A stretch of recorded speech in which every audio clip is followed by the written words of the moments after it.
le fait de refuser d'obtempérer justifie les morts, justifie les viols, Absolument justifie les personnes qui ont disparu? Est-ce que cela peut se justifier? Absolument pas. Ça ne se justifie pas. Pas du tout.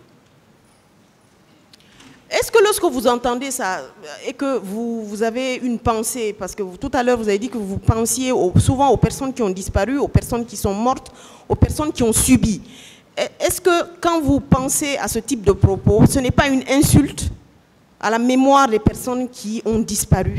C'est une grosse insulte à la mémoire de ces disparus. Une grosse insulte même.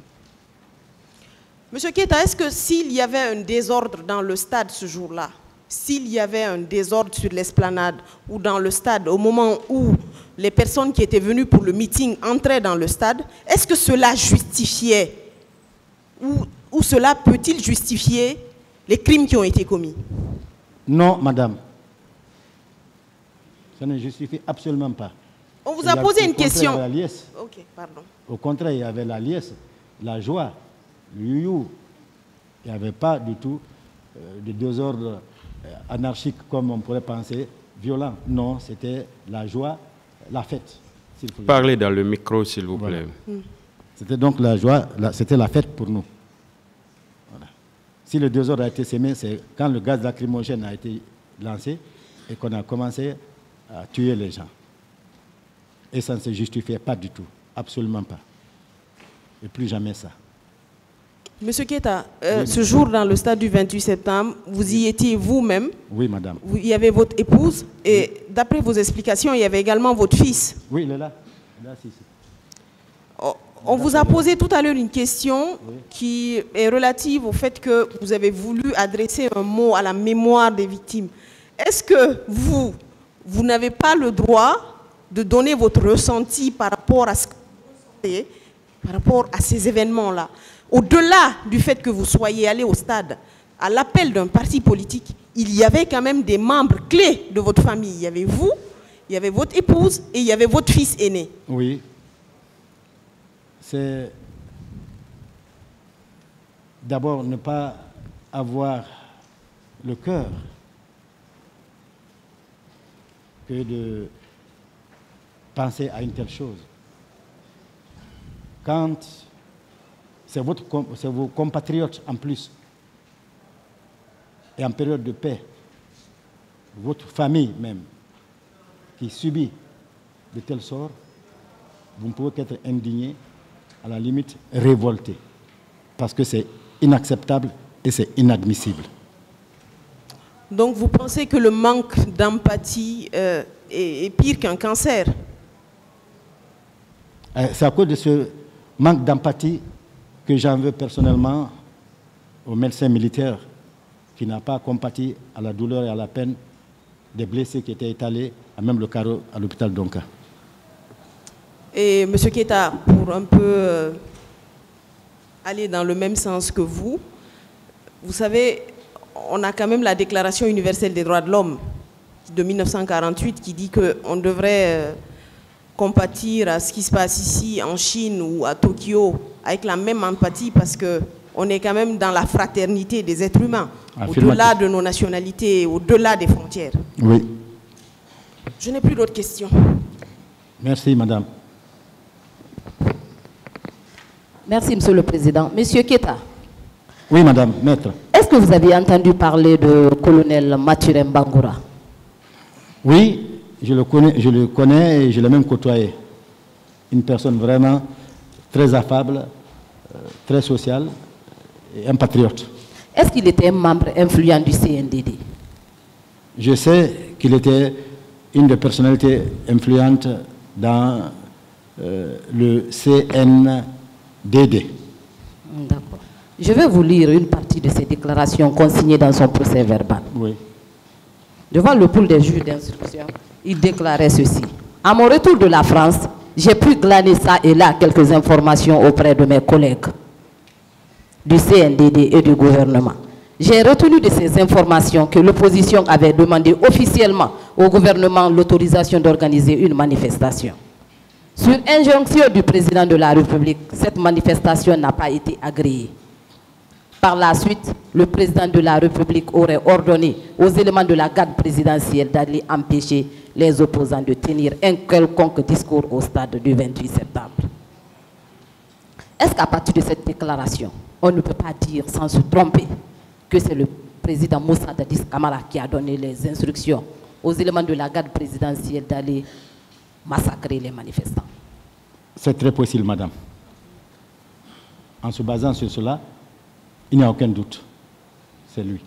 D'ailleurs, pour votre information, le colonel Pivi, lors de son passage, a affirmé que les éléments de la garde présidentielle ne pouvaient aller au stade sans l'autorisation du président Moussa Dadis Camara. C'est une réalité aussi, oui ou non? Certainement. Si Mathurin le dit, c'est une réalité. Je poursuis. Je vais vous faire lecture aussi de la déclaration de colonel Blaise Goumou, consignée dans son procès verbal.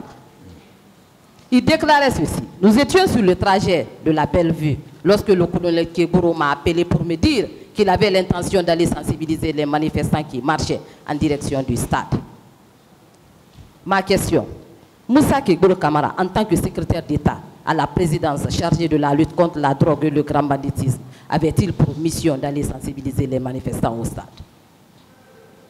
Bien, je pense que oui, parce que c'était un homme influent, comme tous les autres du CNDD. Parlez dans le micro et faites donc face je au dis, tribunal. lui, comme tous les hauts officiers et les hautes personnalités, inclus les ministres, pouvaient aller, parce que c'est le peuple de Guinée, il s'agissait du peuple de Guinée. Il le voyait en danger. Chacun pouvait jouer sa partition en allant sensibiliser s'il fallait, ou éviter ce qui est arrivé.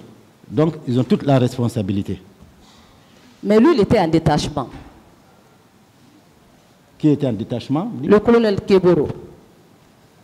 Bon, je n'ai pas certainement bien saisi la question.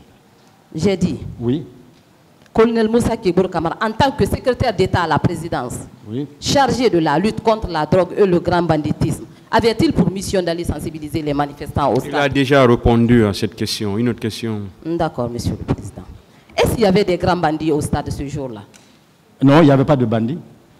Est-ce qu'il y avait également les trafiquants de drogue? Il n'y en avait pas. Donc rien ne justifiait sa présence au stade ce jour-là? Absolument pas, si ce n'est que normalement pour aller sécuriser. Ou massacrer les manifestants? Voilà, et c'est ce qu'ils ont fait. Je vous remercie, monsieur. Merci.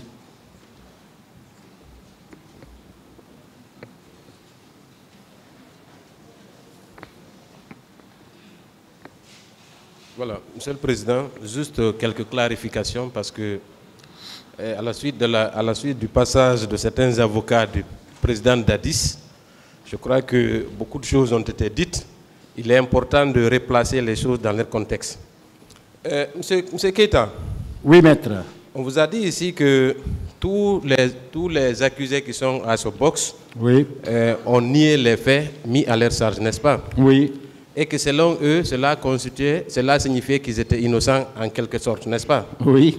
Est-ce que vous savez que traditionnellement, quand des crimes sont commis, la plupart des auteurs cherchent à fuir leurs responsabilités? Oui, instinctivement. Est-ce que vous savez que le fait de nier, de procéder à des concertations frauduleuses ne constitue pas un moyen de justifier son innocence? Exactement, maître. Est-ce que vous savez qu'en 1946, au procès de Nuremberg, Göring, qui était l'un des maillons forts du régime nazi, avait plaidé non coupable? Oui. Est-ce que vous savez que cela n'a pas empêché que la corde passe à son cou? Il a été pendu. Voilà, c'était cette mise au point parce qu'il est important de clarifier cette partie. Maintenant, on vous a fait dire ici que à ce box des accusés, il n'y a aucun exécutant. Est-ce qu'il n'est pas plus sage de dire à votre connaissance? Vous avez compris la question? Reprenez, s'il vous plaît, maître. On vous a fait dire à travers des prouesses, à travers des compliments, on vous a fait dire qu'à ce box des accusés, il n'y a aucun exécutant. Est-ce que c'est à vous de dire qu'il n'y a aucun exécutant à ce box des accusés? Je parle d'exécutants, ceux qui ont tiré à bout portant sur les manifestants ceux qui ont poignardé les manifestants, ceux qui ont violé les manifestants. À ce que je sache, en tout cas, la haute hiérarchie que je vois, je ne connais pas tous ceux qui sont là, mais ceux qui sont généralement cités, je ne les suis pas, je ne pense pas que ceux-ci peuvent aller tirer à bout portant, violer les femmes. Je pense que d'un commandant, colonel, jusqu'au chef suprême des armées, ils ne peuvent pas le faire. Mais ils peuvent donner des ordres. C'est là leur responsabilité pénale.